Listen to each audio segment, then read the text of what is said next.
好，来继续来看台北市政府，就今过年的期间，一寡景点人会上多，所以为早起的9点开始，推出着热门景点的警示灯号，来监测着19个景点的人潮量。若是车顶代表讲人潮正常，听啊安心啊去行村；啊若红色就代表人已经过头多咯，安尼上好就莫阁去咯。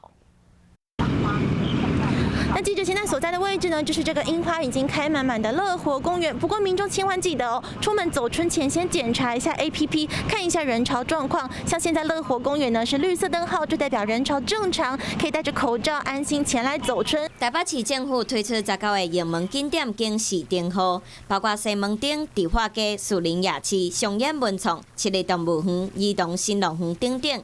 每点钟现场人员会进行人潮的汇报。 绿灯的时候表示说人潮是正常的啊，那如果黄灯的话，就是表示人潮已经渐渐增多了。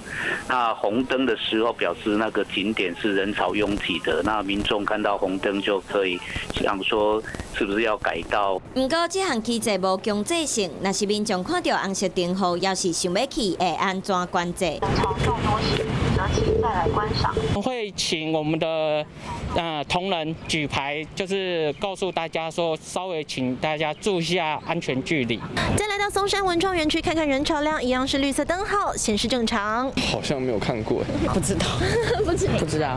看起来要是有民众唔知影有这个网站会使参考。虽然过年期间的台北人比平常时搁较少，不过若是真正有伤侪人，嘛敢若会使希望民众会使家己换一个景点，到较少人的所在来行村。